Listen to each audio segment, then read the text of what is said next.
The Lincoln Memorial is known for its Greek, temple-esque appearance and central imposing statue of Lincoln himself. The monument fits perfectly at the end of the mall,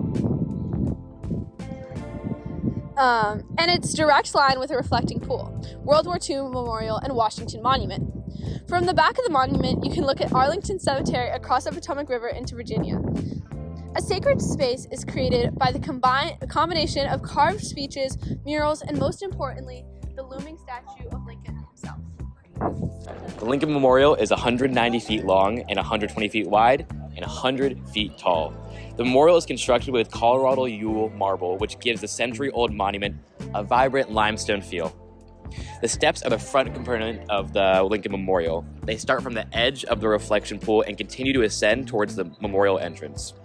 They pause at their ascent to create a series of platforms. The steps are flanked by 2 buttresses each on each side. All right, so the Lincoln has 36 flooded Doric columns that surround the memorial itself.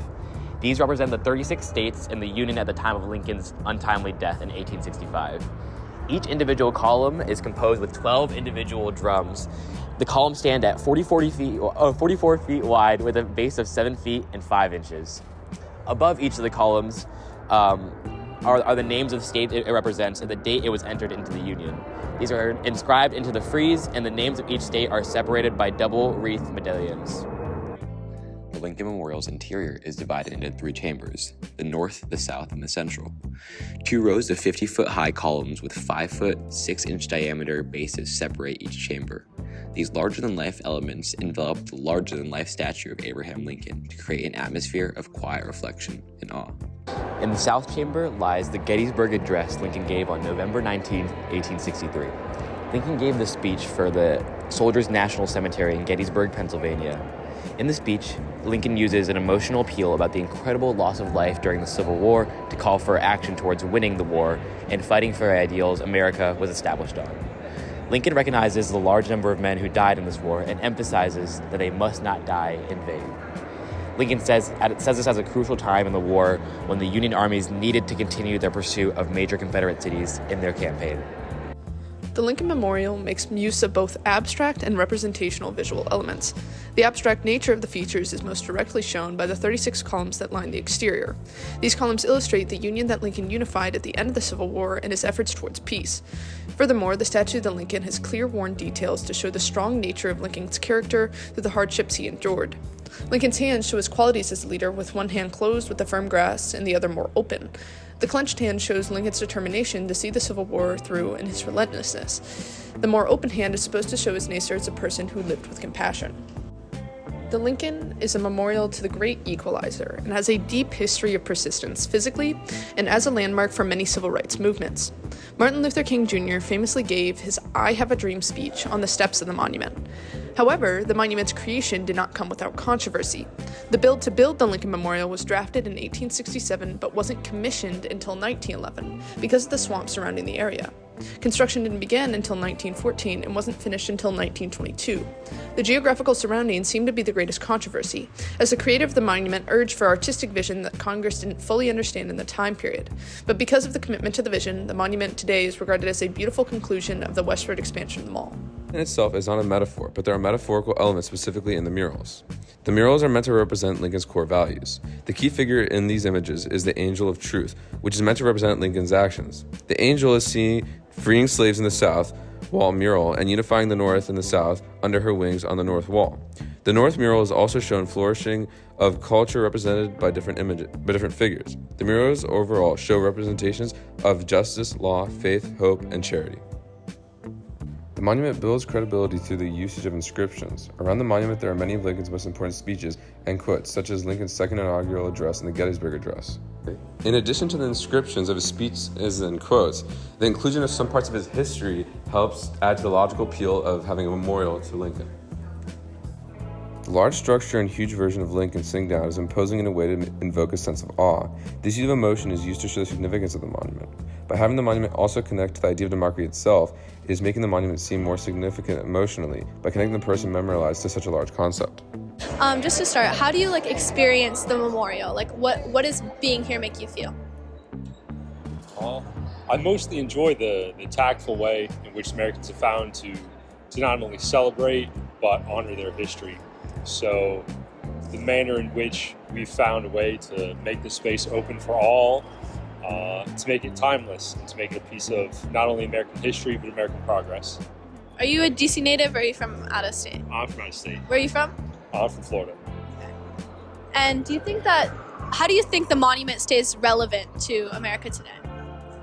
I think the most fitting thing about the language on both the east and the west walls is the timeliness of the language. So the way we teach in this country, we often teach the most timeless things. We teach Shakespeare, we teach the course and history of human drama, human conflict, and the compromises therein. And to that end, I think the short nature of the Gettysburg Address on the far wall, something that was wrote by Lincoln in 5 minutes in a train car, isn't something that was politically motivated. I think it was something that can only be done from the heart of human nature in such a short time period. There's no time to rethink or redraft or calculate. It is the essence of human conflict and the fight for progress. Thank you so much. How are you doing today? Good. So can you tell me, what do you think the most impactful thing about the Lincoln Memorial is? Well, I think the most impactful thing is probably like the number of pillars around it, because it like represents like how many states were in the Union, and I think it's like really important to like Lincoln's story and everything. Do you think seeing the memorial has changed your perspective on Lincoln or on the Civil War, or like the state of America at that time? I mean, I think like seeing the memorial kind of like brings all the events like together to like show that's like everything's connected, because like we always learn about all the events like separately, but I think the memorial like connects everything. Okay, thank you. That's it. Thank you. So what have you learned at the monument today? We learned about the columns. There's 36 columns, and then we also saw the memorial.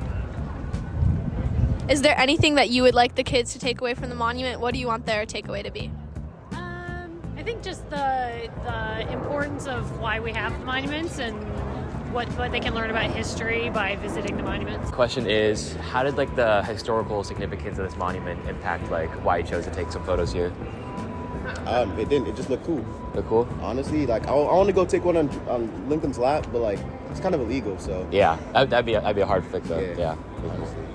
I mean, I'm Canadian, Okay. and so I don't know much about historical context, but I'm guessing I've been here a couple times. I don't know too much about the Lincoln Memorial. Okay. But Yeah. otherwise, it just seems like a cool location. Usually, I just come here with my friends to chill out.